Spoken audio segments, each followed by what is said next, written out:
Bonjour et bienvenue au 51e épisode du balado Cybercitoyen, le balado sur la vie privée, la cybersécurité et la technologie. Mon nom est Catherine, je suis votre animatrice pour aujourd'hui et je suis accompagnée de Sam Harper. Bonjour Sam. Salut Catherine.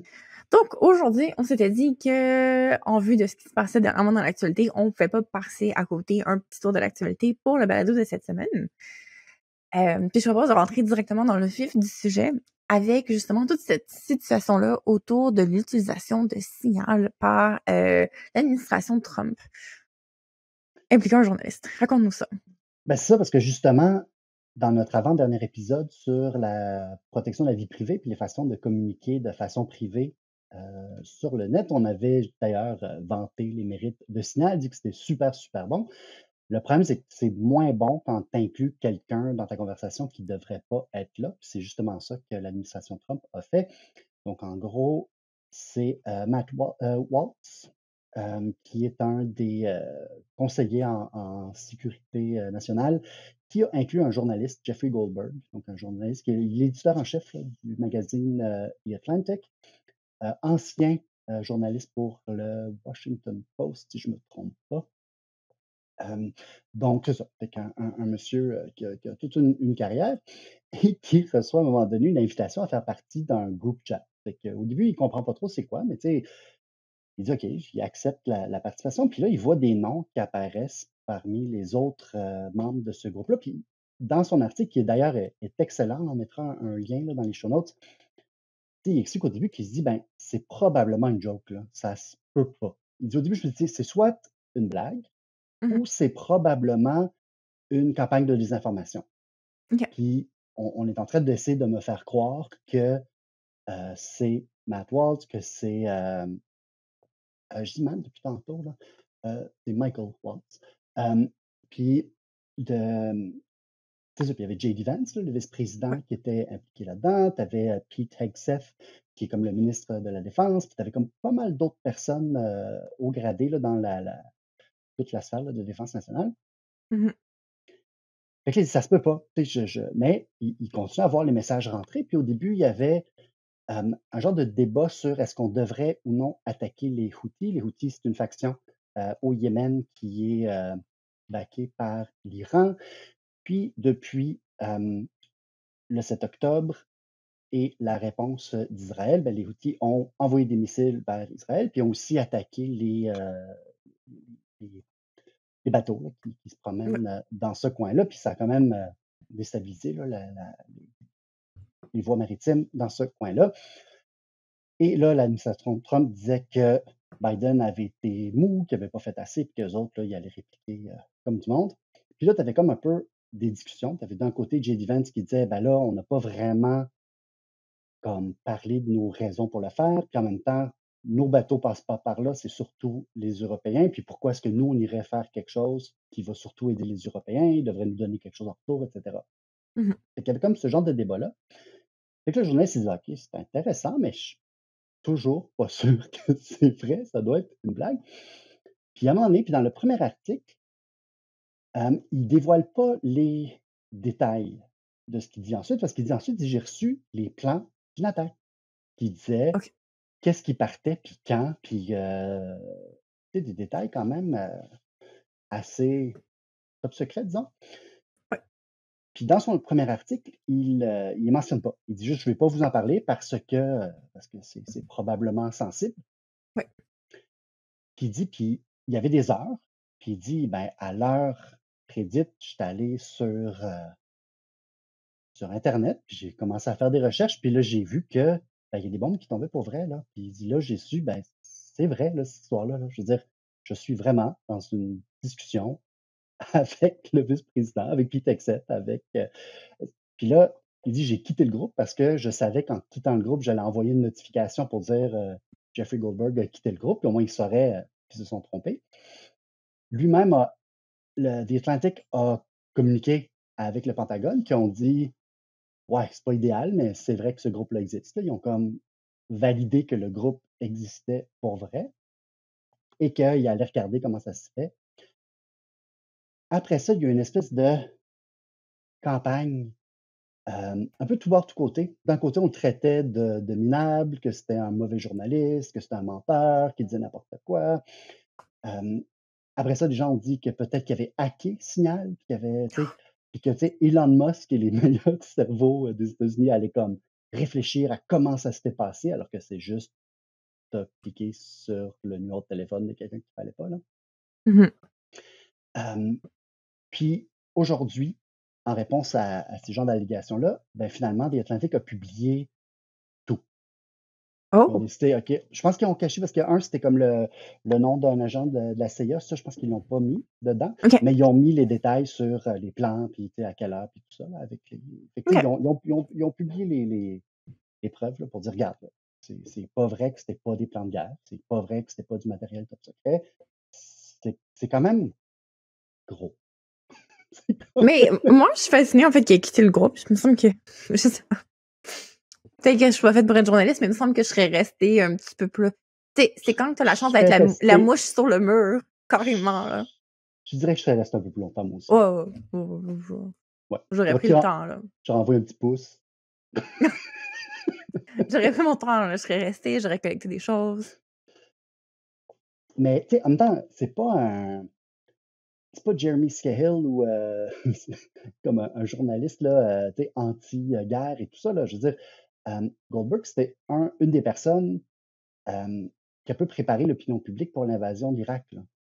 C'était Mmh. une des personnes qui avait publié des choses là, sur le danger de Saddam Hussein, sur, le danger des armes de destruction massive qui finalement n'existaient pas. Donc tu sais, c'est comme quelqu'un, tu sais, c'est un journaliste, disons de l'establishment, de OK. Washington, là. Donc c'est Mmh. pas le gars, tu sais, qui veut, donc tu sais, il y avait quand même et je pense qu'il en reste encore, est-ce qu'il y a une notion que peut-être ils l'ont inclus. J'ai vu cette, théorie-là parce que, tu sais, là, dans les influenceurs, là, il y avait toutes sortes de théories, là. D'ailleurs, on a parlé de Rumble au dernier épisode, ben, j'allais faire un petit tour sur Rumble pour voir ce qui se disait, là, sur cette histoire-là. Mmh. Puis là, c'était soit un hoax, genre, c'était pas des vrais plans de guerre, c'était pas vraiment des trucs, c'était pas grave, ou bien c'est comme, haha, ils l'ont inclus, mais c'est un jeu d'échecs à 4 dimensions parce que là, ça lui a permis de voir à quel point nous sommes bien préparés, puis en tout cas. Mais ils ont quand même l'air niaiseux. Euh, C'est quoi le nom de la c'est-tu le rasoir de Hanlons? Ocan. De n non, celui de Ah, pas attribuer à la malice qu'on peut Anon, ouais, attribuer à l'incompétence. oui, c'est ça. Parce que souvent les conspirations, je trouve que c'est ce qu'ils font, en fait. C'est que c'est comme non, c'était juste une erreur, carrément. Je sais que moi, ce qui m'avait frappé c'était la réponse de Trump, là, quand il avait été questionné là-dessus. Puis c'est tellement représentatif de l'administration en général de juste dire de se faire poser la question puis d'avoir comme réponse: «Ben, moi, je suis pas un fan de l'Atlantique». Ouais, c'est ça, c'est quoi? C'est quoi le rapport? Pourquoi? Mais ouais. Hem, je sais que ça l'a ramené un peu la question aussi de est-ce que ce problème que Signal soit utilisé de cette façon-là par le gouvernement? Parce que, ben, j'assume, c'est ça, j'assume que normalement les archives, oui, même si c'est classifié puis qu'on verra jamais ça, nous en tant que civils, mais la traçabilité de ces décisions-là puis de ces discussions-là a probablement une valeur historique qui doit être conservée d'une certaine façon. Sachant que Signal a le mode, oui, c'est une méthode sécuritaire de communiquer, mais comme ça efface au fur et à mesure. Il y a pas un enjeu d'archivage là-dessus pour ce genre de contexte-là? Oui, ben, j'ai vu des experts s'exprimer là-dessus, qui disaient qu'eux, au-delà du fait d'avoir inclus un journaliste, ils disaient: «OK, tout le monde s'énerve avec ça», mais eux étaient beaucoup plus inquiets par le fait qu'ils utilisaient Signal avec la fonction d'effacer le message de façon automatique activée. Parce qu'ils disaient, tu sais, quand tu travailles pour le gouvernement, on te le dit dès ta première journée, tout ce que tu fais doit être archivé. Puis, tu sais, souvent, ça va être déclassifié après. Tu sais, on a eu récemment là, d'autres archives de JFK là, qui ont été déclassifiées, je pense, la semaine Mmh. dernière. Mais tout ça doit être gardé. Puis tu peux pas juste décider là, que ben, j'efface mes conversations parce que ça me tente, là. Fait que ça, c'est oui, c'est un gros problème. Euh, L'autre chose, je sais pas si tu as vu ça, c'est Witkoff, je pense son nom, c'est la personne qui s'occupe un peu des négociations là, pour Trump. C'est lui qui est allé en Russie, c'est lui qui est allé en Israël. Euh, Quand on lui a parlé, Il a dit: «Non, non, non», parce qu'il avait pas répondu, je pense, au message. Mmh Puis là, mh. il disait: «Non, non, quand j'étais allé en Israël, j'avais mon téléphone comme sécurisé gouvernemental. Fait que j'ai pas vu les messages parce que Signal il est sur son téléphone personnel». Puis ça, il l'a écrit sur X. Fait que ça, c'est super fun parce que c'est comme, il a vraiment marqué un but dans son propre, goal là, en parlant de ça là. C'est vraiment il dit: «Non, non, je l'avais pas. De toute façon, Signal, il est sur mon téléphone, je l'avais laissé à la maison». C'est comme donc Je me rappelle vaguement d'une situation où est-ce qu'une candidate à l'élection présidentielle avait été hautement critiquée pour you know? Non? ça me dit quelque chose, un certain serveur de courriel là Ouais, qui que ouais, les ouais, emails délités, là. ouais. Il semble que ça avait créé un gros mais ouais. Puis Will pour Smith. aller dans ta pour ajouter un peu de poids à ta théorie de l'incompétence, plus que la malice, Wired, que j'aime de plus en plus d'ailleurs comme revue, hem, ont publié aujourd'hui un article qui montre que le même, Waltz a, laissé ses contacts, sa liste d'amis, sur Venmo public. Donc, tu pouvais voir toutes les personnes à qui il peut envoyer de l'argent. Les transactions n'étaient pas publiques, malheureusement, mais toute sa liste d'amis était là et quand, les journalistes ont appelé la Maison Blanche pour, poser des questions, là, tout d'un coup, ça a disparu. Donc, ça montre un peu, je dirais, une certaine frivolité peut-être avec les éléments de sécurité, un peu de YOLO, là, je sais pas. C'est rassurant pour la sécurité nationale des États-Unis. Oui, oui, tout à fait. Hem, mais tu sais, je pense qu'il faut quand même qu'on se rappelle que Signal, c'est sécuritaire. Puis, tu sais, parce qu'on Oui. entend toutes sortes de niaiseries à cause de ça aussi, comme justement: «Ah, c'est le journaliste qui a hacké Signal ou qui a» mais non, tu sais, Ils l'ont hem, ajouté au groupe chat. c'est ça, c'est Je ne sais tout rien de ça. simplement ça. C'est comme Puis envoyer la capture d'écran à la personne sur qui tu as pris ta bon, tu sais, je veux dire, c'est de ta faute, là. C'est pas parce que c'était pas sécuritaire comme méthode de communication. Oh mais ça là là. rappelle une chose, que si vous utilisez Signal, puis si vous avez il y a beaucoup de monde, parce que des fois, ça peut être un peu mélangeant, surtout si, par exemple, ce qui est affiché, c'est juste je sais pas moi, un prénom ou c'est Mmh. juste, des initiales, par exemple, ça peut être un peu mélangeant quand tu as beaucoup de contacts sur ton Ouais, application Signal de savoir qui est qui. Ben, tu peux rajouter toi-même des pseudos. Puis c'est super facile à faire. Tu cliques sur l'image, là, la l'espèce de personne. petite pastille de la personne, puis tu as la possibilité d'ajouter un pseudo. Fait que, tu sais, je pourrais mettre, c'est Catherine, mais entre parenthèses, Sébastoyen, puis là, je sais, ah oui, c'est Catherine de Sébastoyen. Fait que si c'est pas, la Ça met un journaliste, peu journaliste. oui, c'est ça. Comme ça, vous m'incluez pas dans vos, groupes chat. Non, non, mais en tout cas, vous pouvez, mon signal est ouvert, Toi, tu ouais, resterais dans la conversation, par contre. ouais. Oh là là. Ah, cette administration. Je pense pas qu'on va manquer de contenu dans les prochaines années. Mais l'autre chose que j'aurais voulu aborder aussi avec Signal, parce que même si c'est super sécuritaire, il y a quand Mmh. même des choses qu'il faut faire attention. Oui. Puis récemment, Google ont fait un avis pour avertir les gens que, bon, c'est des gens en Ukraine, fait que c'est pas quelque chose nécessairement qui va vous affecter ici, mais si la technique existe et donc elle peut être utilisée partout, c'est qu'avec Signal, tu peux euh, relier comme différents appareils. Comme par exemple, tu peux avoir Signal sur ton ordinateur, puis tu veux l'avoir sur ton téléphone, puis tu te dis: «Ah ben, je le veux aussi sur mon iPad» ou ça, fait que tu peux le faire. Puis habituellement pour, le synchroniser sur différents appareils, il faut que tu scannes un code QR. Puis là, la Russie en ce moment mène plusieurs campagnes de phishing où qui Mmh. essayent de cibler des militaires ukrainiens pour leur faire scanner des codes QR malicieux pour justement synchroniser des appareils qu'eux contrôlent là, pour avoir accès à leur communication Signal. Fait que, peut-être un petit rappel que si vous voyez des codes QR louches circuler, peut-être faire attention avec Heu, ce que vous bah, en fait, c'est drôle que tu mentionnes ça parce qu'il y a une scam de code QR qui roule en ce moment que j'ai vu à plusieurs endroits dans la ville déjà, entre autres en marchant sur Saint-Laurent. Puis le format typique, c'est justement quelqu'un c'est comme un posteur qui dit genre, «Jeff, j'ai des preuves que tu me trompes» avec un code QR. nice. Puis il y a des posters partout comme ça. Puis tu sais, le point, c'est que les gens sont curieux, puis sont comme puis ils veulent voir les photos. Ouais, mais c'est un scam. C'est un phishing link. OK. Puis qu'est-ce qui arrive quand Fait que tu le scannes? Ça je l'ai pas t'emmène personnellement où? scanné, mais j'avais Ouais, trouvé des articles en ligne, mais c'est le même principe qu'un lien de phishing, là, où est-ce que OK, ça peut télécharger des choses sur ton ça t'emmène sur un site web qui peut télécharger des choses. Des fois, il y en a qui demandent des credentials, ça dépend lesquels spécifiquement. OK. Mais j'en ai vu à Montréal dernièrement. Fait que si jamais vous me voyez arracher des posters, c'est pas parce que je suis méchante puis que je vandalise des choses, c'est parce que j'essaie de vous protéger.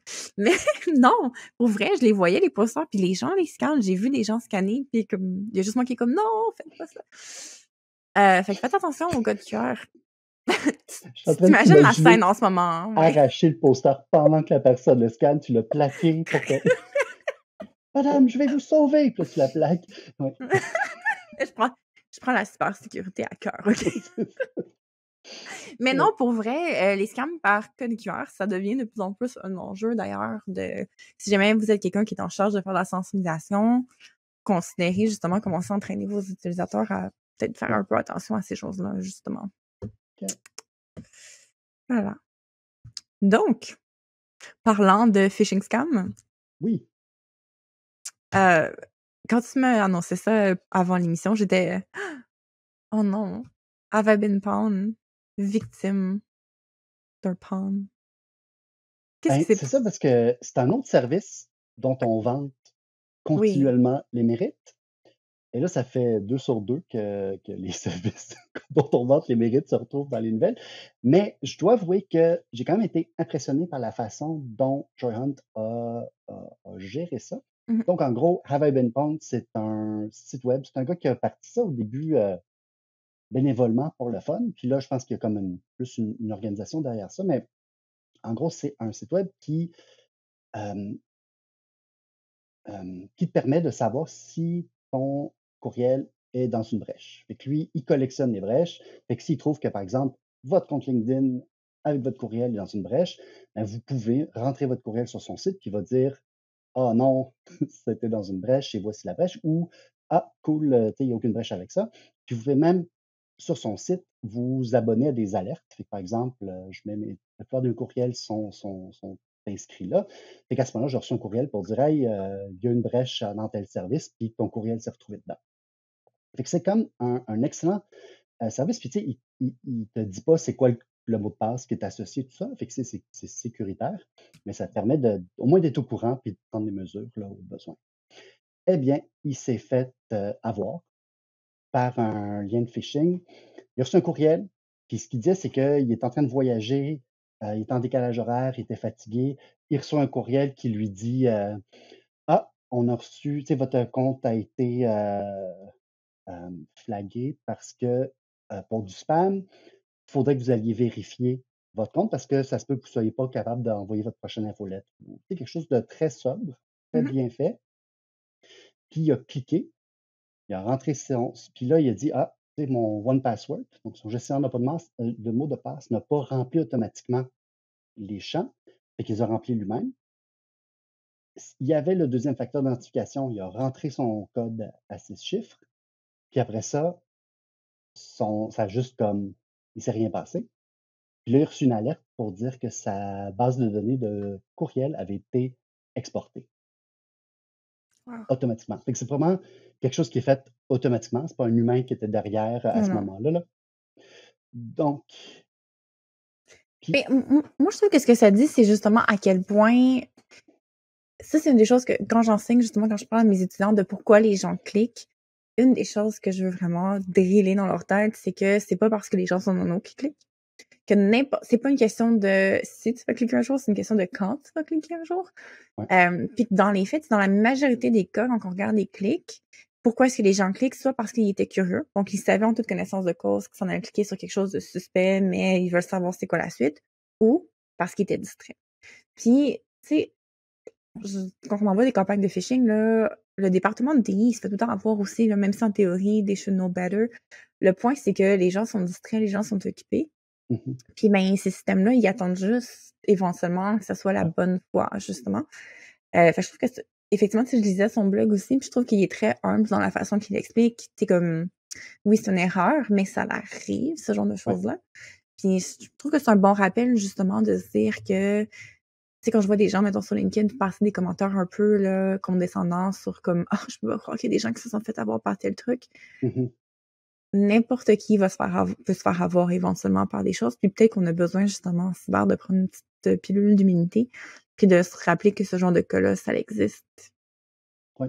Puis d'être humble, parce que si ça nous arrive un jour, puis qu'on a été condescendant vers tout le monde, ben, il y aura personne qui va nous prendre en pitié. Ouais. Mais tout à fait. Puis je l'autre chose, c'est que, tu sais, comme tu disais, là, la façon qu'il le rapporte, j'ai trouvé ça vraiment très bien.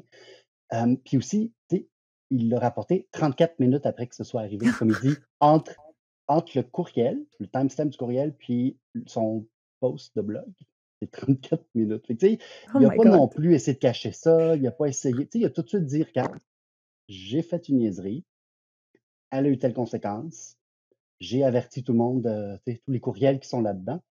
Ouais. Puis aussi, ça lui a permis aussi de noter que même les gens qui s'étaient désinscrits, ben, les courriels étaient encore dans sa base de données, même s'ils étaient désinscrits. Ah! Fait qu'il dit même eux se retrouvent dans la brèche, puis il dit ça, il dit: «Je me sens vraiment mal parce que les gens se sont désinscrits», mais fait que ça, il a comme, tu sais, il dit qu'il là, il est en train de communiquer avec Mailchimp pour voir un peu, ben, c'est quelque chose que moi je dois faire? C'est-tu moi qui devais les effacer? Pourquoi c'est encore là? En tout cas, fait que je trouve ça comme Mhm. intéressant parce que même là, tu sais, on peut apprendre aussi tu sais, quand quelque chose arrive de même, ben, ça peut aussi être comme ils disent en anglais, un teachable moment, un moment d'apprentissage, là. Ouais.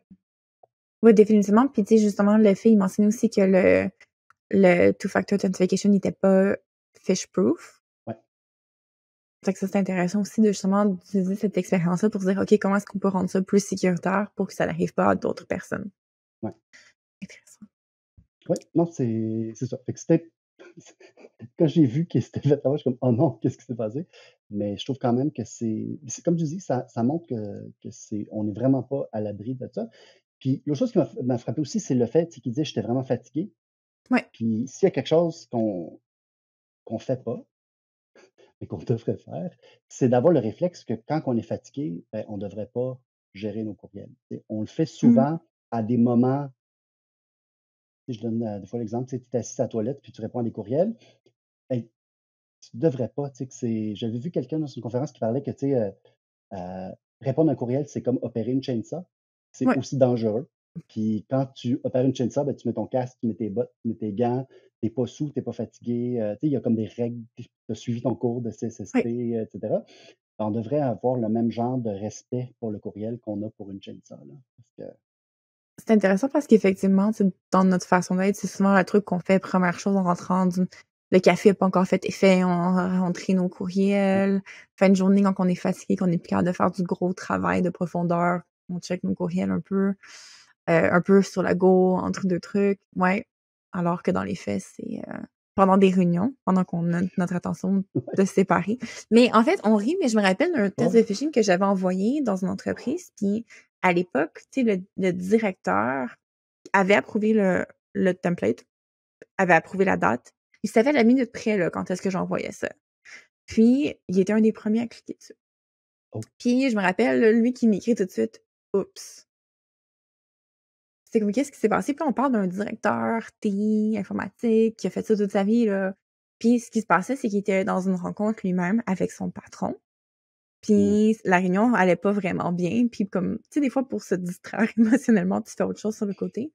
Ben, il a trié ses courriels, puis ben, il a cliqué sur le phishing. ouais, Alors que, tu sais, la seconde qu'il l'a fait, il était comme: «Ah non, c'est le phishing de Catherine», tu sais? ouais, Mais n'importe qui, éventuellement, là, fait ce genre de choses-là. Fait que, ouais, effectivement, peut-être qu'on devrait, se dire que des courriels, j'aime ça la métaphore de la chainsaw, ouais, de justement, c'est quelque chose qu'on fait pas en parallèle, qu'on devrait donner ça mérite qu'on mette son attention au complet dessus. ouais. Parlant de brèche de données, ah, je sais qu'on a déjà parlé de 23andMe là, dans des plus vieux épisodes du balado, jamais en bien particulièrement. De façon générale, on est très, sceptiques par rapport à la collecte de ce genre d'informations-là, toi et moi. Puis on en arrive un peu à l'aboutissement, le pire scénario en fait là, potentiel par rapport à 23andMe qui, ben, il y a comme une brèche, il y a une faillite. Est-ce que tu veux nous expliquer plus en détail là, qu'est-ce qui se passe là-dessus? Mais ça, en 2023, il y a eu une brèche qui aurait exposé à peu près là, les données d'à peu près 7 millions de personnes. Ouais. Quand on en avait parlé à ce moment-là, il y avait comme un sous, heu, sous-groupe là, de ces personnes-là dont les données étaient disponibles là, sur un site là, sur le réseau Tor. Donc ça a comme un peu tué l'entreprise. Puis tu sais, quand on parle de cybersécurité puis les conséquences que ça a, je pense que 23andMe, c'est quand même un bon exemple aussi de l'impact que ça Mmh. a parce que là, ben, il y a eu des poursuites et il y a eu hem, j'ai un blanc, Le cours recours est plus collectif. ouais. Un recours collectif, contre l'entreprise. Puis là, ils ont été condamnés à payer, je pense Reuters parlait de 30 millions de dollars. Fait que ça les a un peu mis à terre. Pas longtemps après ça, donc il y a 6 mois, le CA au complet a démissionné en disant que, ben, on voit pas, on n'est plus d'accord avec la direction de l'entreprise. Je pense que la semaine dernière, c'est la CEO qui a démissionné ou qui est partie. En tout cas, ça va pas bien. Donc là, ils se sont mis sous, la loi de la protection de la faillite. Puis qu'est-ce qui arrive quand tu es en faillite? Ben là, on vend tes actifs. Puis dans les actifs, ben, il y a leur base de données génétiques. Qui est en fait probablement leur principal actif? Ouais, il y a probablement des chaises, des tables, puis quelques ordi là, qui valent plus grand-chose. Puis oui, il y a des données génétiques qui est probablement le principal de ce qu'ils ont. Donc, c'est ça. Donc, les gens sont quand même un peu inquiets parce que, ben, à quoi ça va servir? Ça va se ramasser où? Et toi, tu l'as fait parce que tu voulais savoir si tu avais 3 d'Irlandais, puis 4 de Suédois ou je sais pas trop quoi, là. Puis là, tu vois où est-ce que ça va se ramasser. Donc, il y a quelques articles qui parlent de que c'est une bonne idée parce qu'il y a des façons que vous pouvez vous connecter sur votre compte puis demander de faire supprimer vos données. Oui, Il y a certaines choses qui doivent garder, des trucs plus en lien avec votre compte, là, oui. mais les données génétiques, là, vous pouvez demander à l'entreprise de les supprimer. Et j'ai vu quelques articles qui suggéraient que c'était peut-être pas une mauvaise idée de faire ces démarches-là pour faire supprimer les données avant qu'ils les vendent. Parce qu'une fois qu'ils vont être vendus, ça risque d'être très difficile là, de pouvoir les faire supprimer. Puis, rapidement, mettons les méthodes utilisées, est-ce que c'est justement le droit à l'oubli qu'on peut mettre de l'avant, entre autres? Ben, je pense qu'il y avait dans les conditions d'utilisation de Pointedly des, hem, dans le contrat là, que tu cliques là, quand tu fais affaire avec eux, qui te permettaient de le supprimer. Fait que c'est OK. dans les, conditions d'utilisation là, du site que tu peux, Ouais, le faire, quoi. parfait, parfait. Donc définitivement à faire parce qu'effectivement, je sais qu'il y a des entreprises d'IA, entre autres, là, qui s'intéressent à ce genre de données biométriques-là et depuis il y a pas très longtemps, on parle entre autres de reconnaissance faciale, des choses comme ça, Mmh. avec des profils génétiques. Bref, ça serait potentiellement catastrophique, j'ai l'impression, au niveau de la vie privée, là, selon qui achète ce genre de trucs-là. Donc, si jamais, effectivement, vous savez que vous avez des proches peut-être ou vous-même dans cette base de données-là, allez prendre le temps de le faire le plus rapidement possible, à mettre à l'agenda. Ouais. Alright. Bref, c'est ce qui conclut, notre émission pour aujourd'hui. Notre petit tour de l'actualité. C'était quand même une semaine chargée, en trucs en lien avec la vie privée. Donc on vous revient, sous peu pour une autre émission, probablement en fait celui sur la vie privée. On vous prépare un spécial sur comment, aller manifester en toute sécurité.